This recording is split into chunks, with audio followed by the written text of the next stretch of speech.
성령에 감동된 예배자가 됩시다. 성령에 감동된 예배자가 됩시다.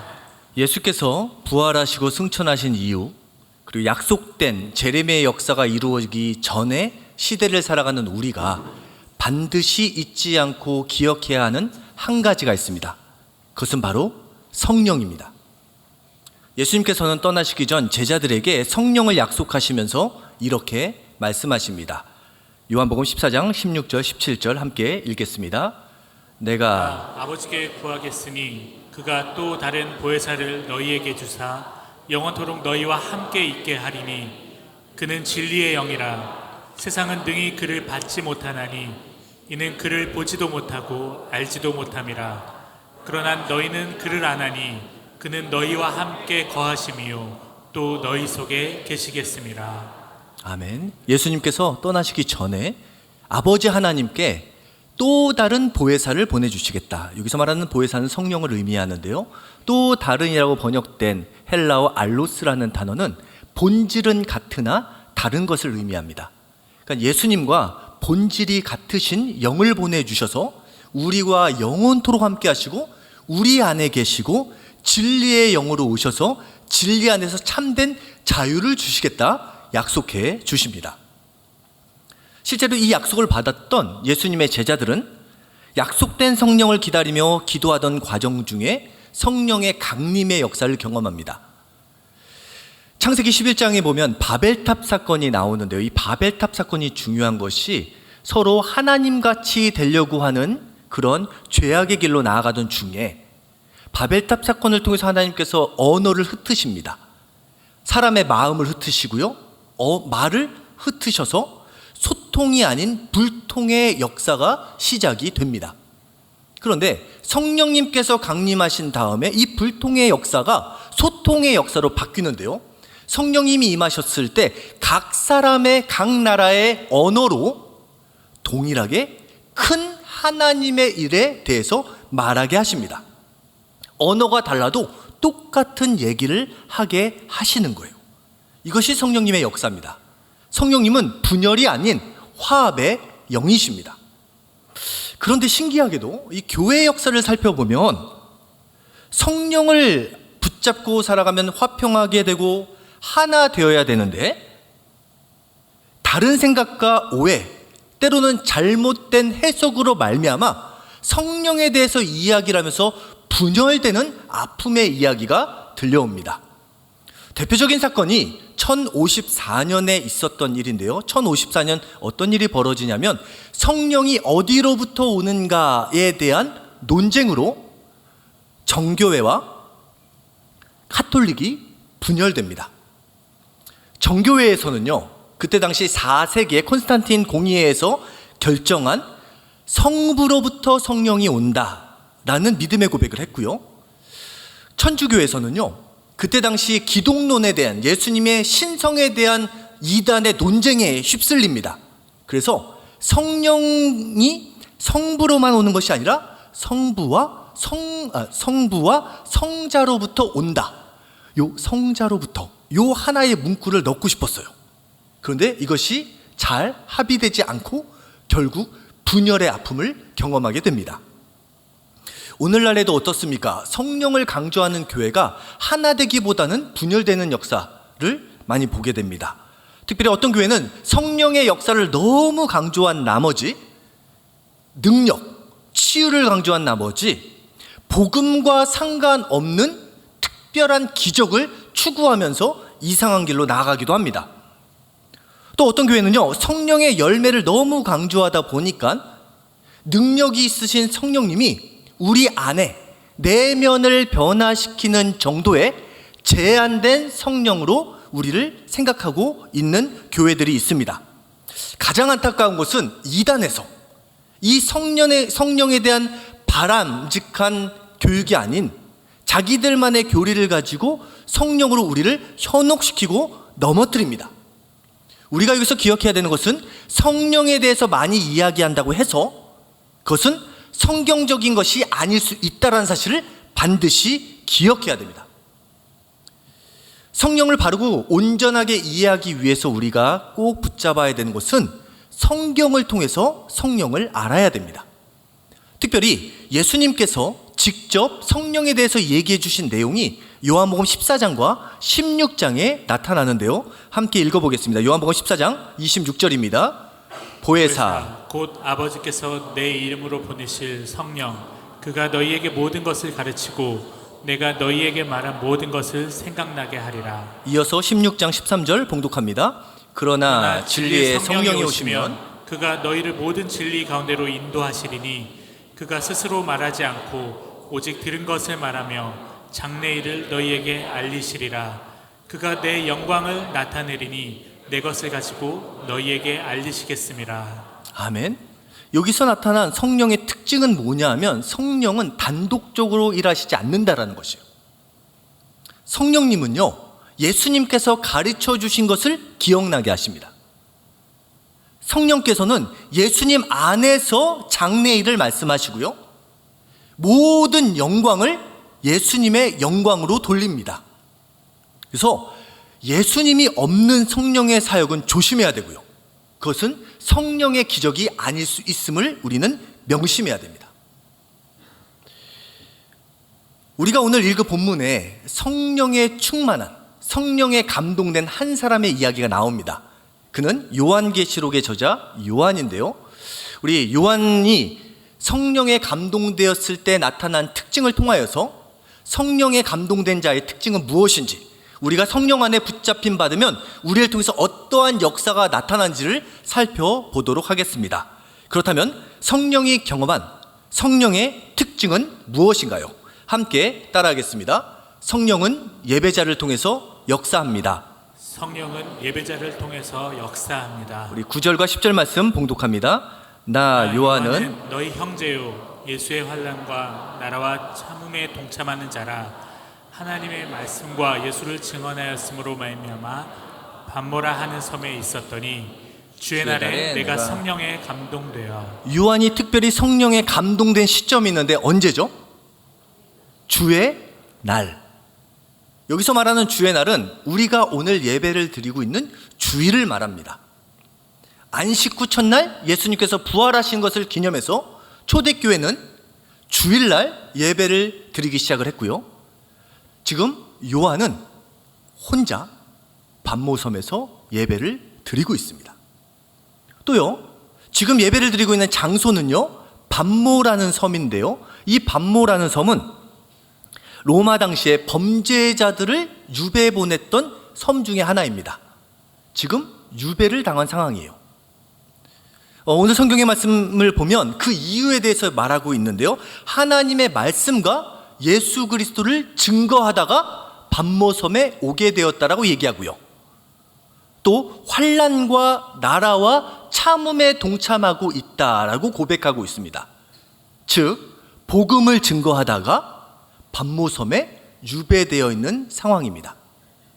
여러분, 이 요한은요, 주일날 온전히 하나님을 예배한 예배자일 뿐만 아니라 일상의 삶 가운데 하나님의 복음대로 살았던 삶의 예배자였습니다.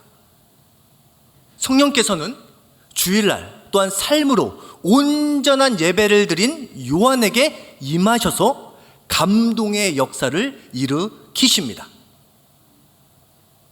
성령님께서는 오늘도 그러한 예배자를 찾으십니다. 그런데 여기서 우리가 중요한, 기억해야 되는 것이 있는데요, 그것은 순서입니다. 한번 여쭤보겠습니다. 성령이 감동되어 예배를 드렸습니까? 예배를 드리다가 성령의 감동이 되었습니까? 그것이 그거 같죠?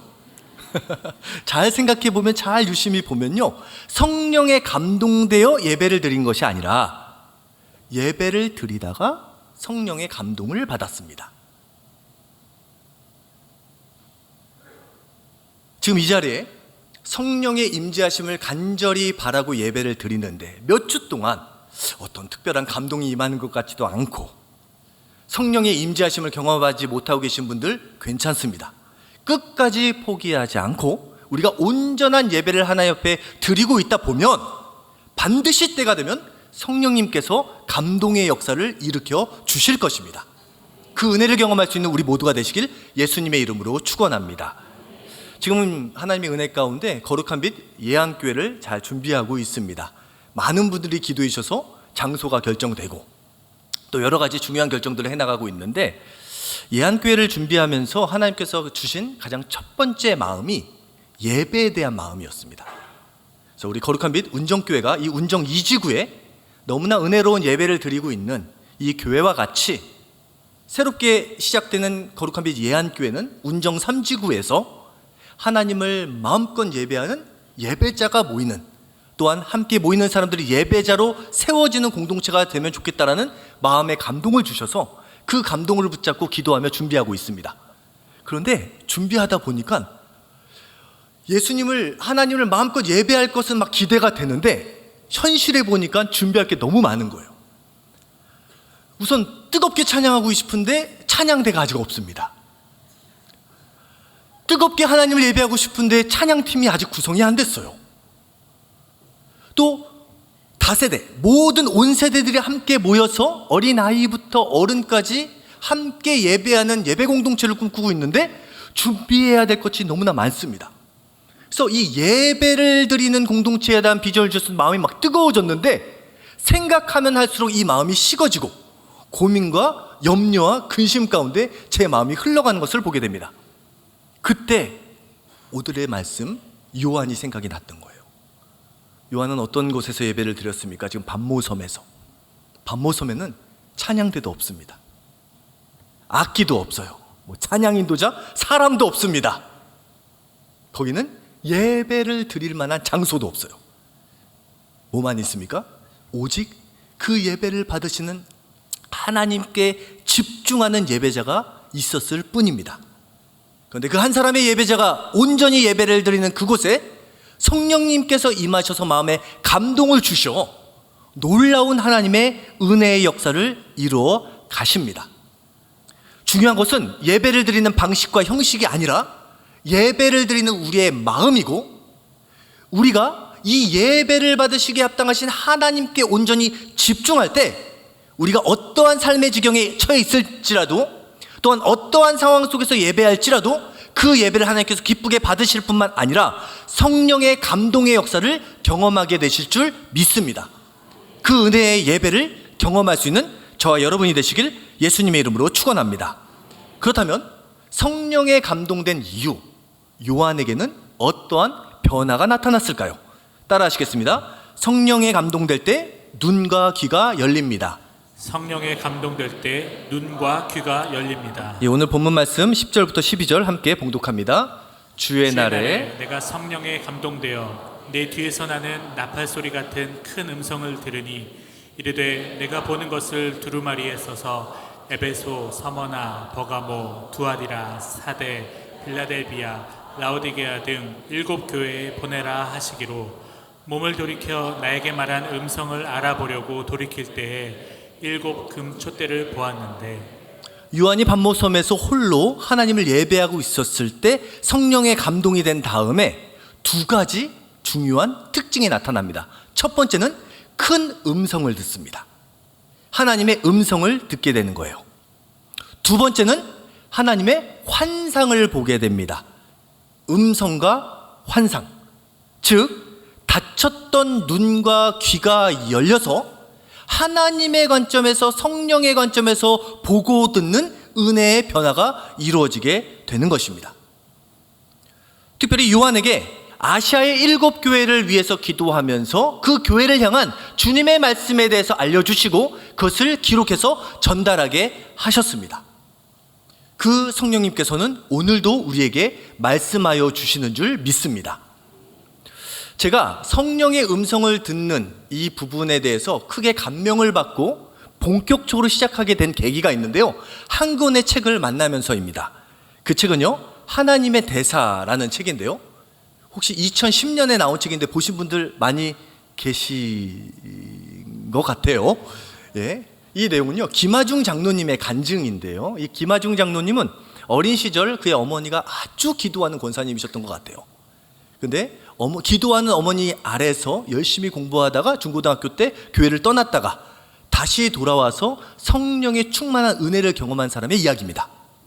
특별히 주중 대사를 6년 반 최장 기간 동안 했던 대사였고요. 전 통일부 장관이기도 합니다. 근데 이분의 내용을 보면요, 그때 당시 장관 시절 그 이전에도 뭐 우리나라의 사스 문제라든지 황장엽 씨가 망명하는 그런 과정 중에서 너무나 긴밀하고 급박하게 변화된 상황 속에서 성령님께 기도할 때마다 응답해 주시고 지혜를 가지고 그 문제를 풀어갔던 간증의 이야기가 담겨져 있습니다. 혹시 보지 않으신 분들은 도서관에서 빌려서 보시기 바랍니다. 이 책을 보면서 정말로 기도하는 것들마다 응답하는 은혜를 받으면서 제 마음에 막 뜨거운 감동을 경험하게 되었어요. 그런데 감동과 동시에 또 한편으로는 제 마음에 좌절이 밀려오기도 했습니다. 왜냐하면 1권 뒷부분에 어떤 내용이냐면 장로님이 손녀의 아토피를 발견하게 되고 그 손녀를 위해서 기도하는 내용인데 이런 기도를 드립니다. 한번 들어보세요. 하나님, 이 아이에게 생우유를 먹여도 될까요? 안 된다. 계란은 먹여도 될까요? 안 된다. 응답인 거예요. 하나님의 응답. 브로콜리는요? 된다. 시금치는요? 된다. 두부와 딸기는요? 된다. 여기까지는 그래도 그래, 아토피에 좋지 않은 음식을 먹지 말라고 하셨나 보다 했는데 여기서부터가 더 신기해져요. 소고기는 언제부터 먹일까요? 12월부터요? 안 된다. 1월 안 된다. 2월 안 된다. 3월? 그래, 된다. 삶의 사소한 것 하나하나 물어보는데 응답해 주신 성령님의 얘기가 나옵니다. 여러분 부럽지 않으십니까? 예, 고개를 끄덕끄덕 거리시는 분이 계신데, 제가 이 장로님 모든 것을 성령님께 물었을 때 응답을 받는 성령님의 이야기를 보면서 감동을 받았잖아요.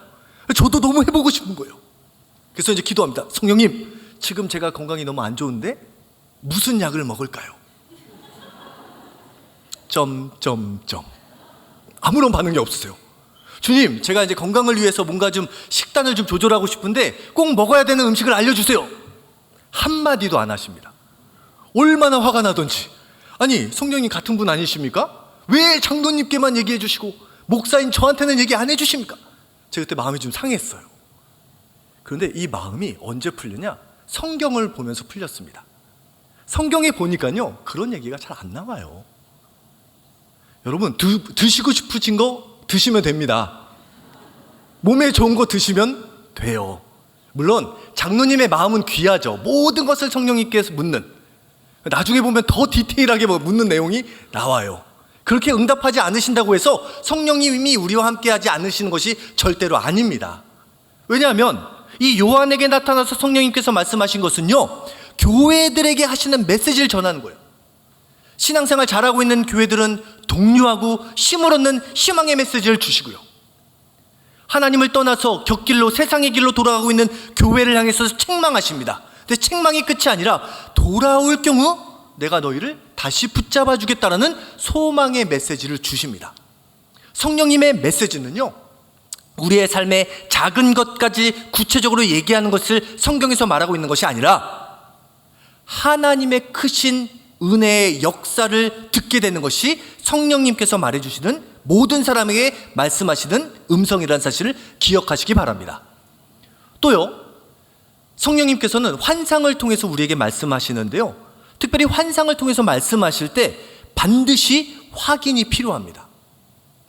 제가 몇 해 전에 한 여자분이 저에게 찾아와서 이게 잠자다가 꿈꾼 건지 기도 중에 환상을 봤는지는 정확히 기억이 안 나는데요, 그분이 와서 저에게 하나님의 분명한 확신의 환상을 보았다라고 찾아오셨어요. 그 이야기를 들어보니까 이런 내용입니다. 하나님께서 이병철 목사와 결혼하라는 사인을 주셨다는 거예요.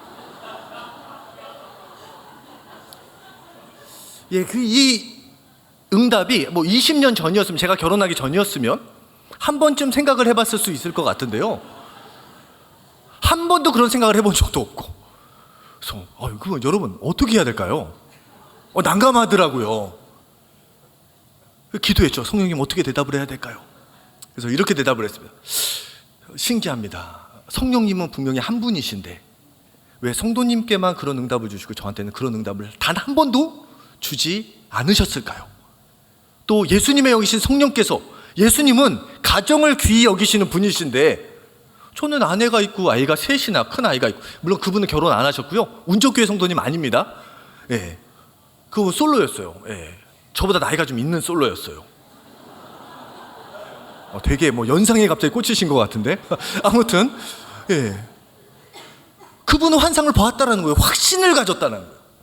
여러분, 환상을 보았다라고 이야기할 때 정말 조심해야 되는 것은 잊혀지지 않는 꿈이라고 해서 뭔가 압도적인 경험을 했다고 해서 그것이 하나님의 뜻이 아닐 수 있다는 것을 반드시 기억해야 됩니다. 그런 꿈 꿀 수 있어요. 근데 하나님께서 주신 꿈이 아닐 수 있고 자기 확신일 수 있다는 것을 반드시 명심해야 됩니다. 그렇다면 요한에게 성령께서 보여주신 환상은 무엇인가요? 13절부터 16절까지 함께 읽겠습니다.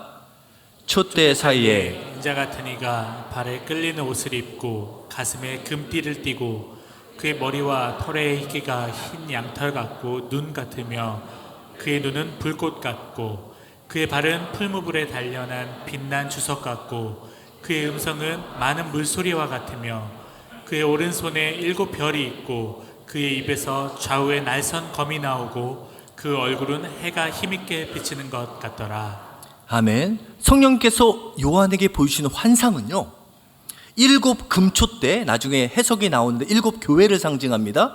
7 금촛대 사이를 거니시는 인자 같은 이를 보게 하시는 것이 환상의 초점입니다.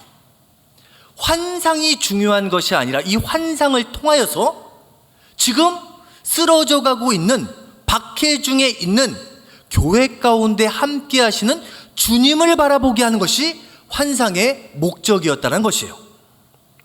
마태복음 17장에 보면 예수님께서 기도하러 변화산에 올라가실 때 이러한 기적과 같은 일이 벌어집니다. 예수님께서 변형돼서 그의 얼굴이 해같이 빛나고 그의 옷이 빛과 같이 휘어집니다. 그리고 모세와 엘리야와 대화를 나누는 기적 같은 광경을 보게 됩니다. 더 나아가서 하늘에서 이는 내 사랑하는 아들이요 내 기뻐하는 자니 너희는 그의 말을 들으라 라고 음성이 들립니다. 그 다음에 최종 결론이 8절인데요 함께 읽어보겠습니다. 제자들이 눈을 들고 보매 오직 예수 외에는 아무도 보이지 아니하더라. 아멘.